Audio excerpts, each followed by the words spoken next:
Alrighty, what is going on, everybody? Welcome back to another season preview, and today we're covering a team who is much, much worse as per usual, the Arizona Coyotes. So, obviously, Arizona was not good last year, and they weren't supposed to be good, but they really paid off when they headed into the NHL draft. So, let's take a look at last season before we get into this coming season. They had a very bad year, 25, 50, and 7 for 57 points. They had 207 goals scored and 313 goals against, and of course, they missed the playoffs, finishing 31st place. Their leading scorer was Clayton Keller with 28 goals, 35 assists for 63 points. Took another really big step up for the Coyotes, despite them being not that good at all. And then Kirill Vejmelka as well, who came in as a completely new goalie, wasn't even thought of at the beginning of the year, and had a 13, 32, and 3 record with a 3.68 goals against average. But don't let those stats create a bad narrative on Kirill Vejmelka. He's a very good goalie. He got way overplayed with Arizona this season. He would play almost every single game. He was unreal. And the stats may not say that he's one of the best goalies in the world, but you got to remember this team was down by the bottom in this past year, and usually was last place for most parts of the season over Montreal, even though they took that spot. So, Arizona did have quite the offseason indeed, so they did have some departures, but they also had some acquisitions as well.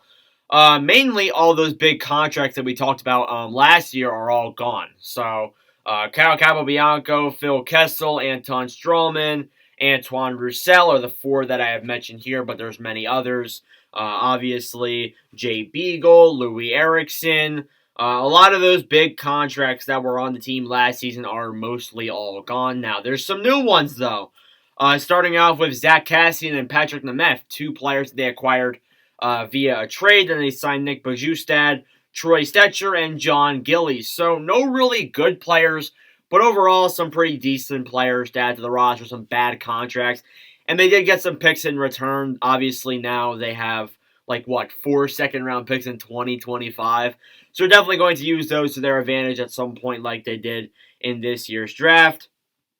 When you look at the team's projected lineup, their top six is a little bit interesting there, starting off with Nick Schmaltz, Travis Boyd, and Clayton Keller. Then you have Lawson Krause, Barrett Hayton, and Dylan Gunther. So you do have a new addition to that top six, and it is Gunther, obviously. So we'll see how Gunther does in his rookie year with the Yotes. I'm very excited to see him wearing that Yotes jersey. It's going to be a lot of fun.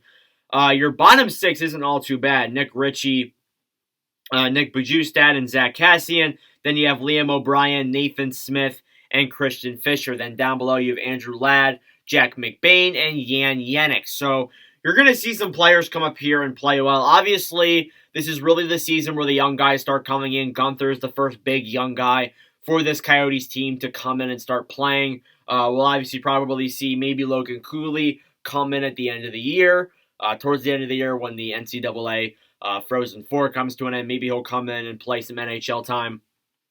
But overall, very solid forward core, even though it's obviously not the best forward core, but it's not all too bad either. I like some of these younger players. Mainly a really young team. When you look at it, very young. Just overall, a team that's really going to kind of just start developing their players more and more and more, more or less. Moving on to your defense, you have Shane Gostisbehere and Jacob Chikrin on that first pairing. Then you have Yanis Moser and Troy Stetcher. Then you have Patrick Nemeth and Josh Brown. Then you have Decent Mayo and Victor Soderstrom. And then Cam Dineen as an extra there as well. So your defense isn't all too bad. Now, obviously, Soderstrom's not going to be a fourth pairing defender or just an extra guy. Obviously, he's going to get some time with the Coyotes. And I'm not against that. Soderstrom has been a solid player when he's played, but he's never really gotten that full season. I would expect him to get at least over 50 games played, this year. So I like that. And then obviously you have some good guys there as well. Yanis Moser should be pretty good. Chikrin as always, and then Shane Gostisbehere as well. But I've heard some rumors that Chikrin may get traded before the season even starts. So we could see a Chikrin trade happen. Personally, I think it happens at the deadline, but we could see it before the season even begins. Moving on to your goaltending, you obviously have Kirill Vejmelka. Ivan Prosvetov, and John Gillies as your three main goaltenders.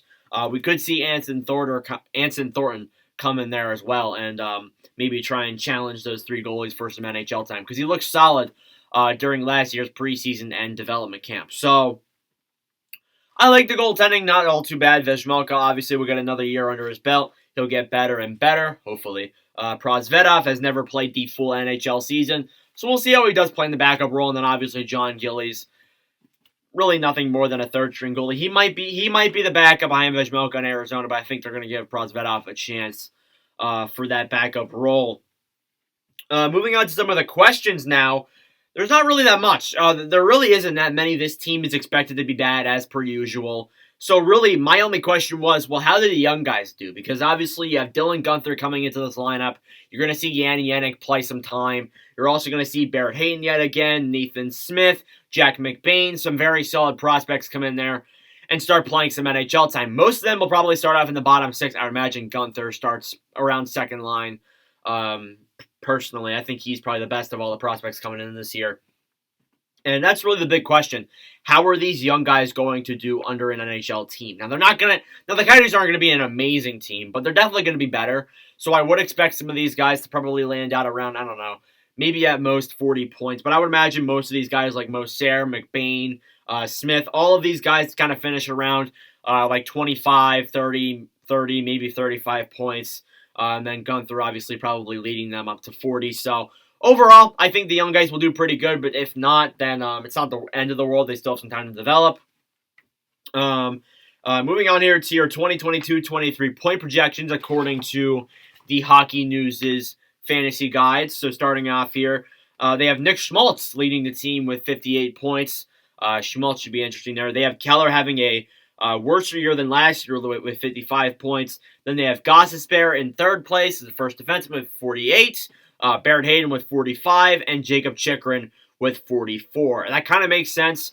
But I do kind of believe that Chychrun is going to get traded eventually. Whether it's at the deadline or it's even before the season or it's mid-season or he walks in free agency. I don't think he stays with the Coyotes. But I know the Coyotes are going to try and get some back for him. They're going to probably overprice him. And I'm not against that as a Coyotes fan myself. I'm not entirely against that. But we'll see what happens there with the Arizona Coyotes and Jacob Chychrun. As for your sleeper or your bust, it's actually Lawson Crouse. Power forward Lawson Crouse translated career-high ice time and a career-high 20 goals given the Coyotes' lack of scoring options on the wings.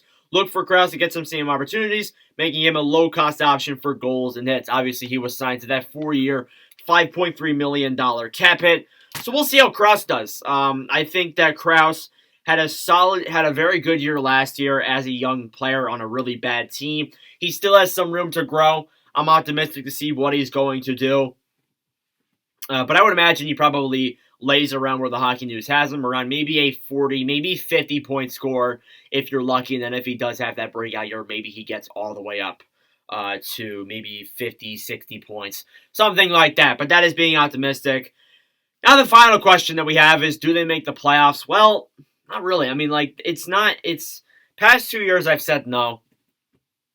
This year, yet again, I'm going to say no. I don't think it's a surprise to absolutely anybody. I doubt they make it.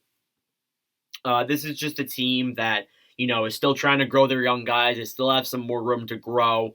And we'll see what the Coyotes do. We'll see what more moves they make. I would imagine we probably see some trades on that blue line. Maybe Gostisbehere gets traded. Maybe Chychrun gets traded. Maybe if Hayden doesn't work out, maybe they try and deal him somewhere else. They're gonna work with some more of their options to see if they get some more draft picks and some more young guys. And then obviously they're going to try and tank for Connor Bedard, most likely. They're probably in the race there. But even if they don't, even if they finish with like a top 10 pick, this draft is apparently supposed to be really deep. So I like it for the Coyotes. But overall, let me know your thoughts on the Arizona Coyotes and what their season is going to look like this coming year in the comments below. Thank you all very much for watching. If you did enjoy, make sure to leave a like and the subscribe button down below. I would greatly appreciate it. Tomorrow will, in fact, be the Vegas Golden Knights season preview. So we're moving on to another team in the Pacific Division. We'll see how Vegas does, obviously, when we preview them tomorrow. But anyways, thank you all very much for watching. For us personally, I really do appreciate it. And I'll see you guys in the next video. Adios.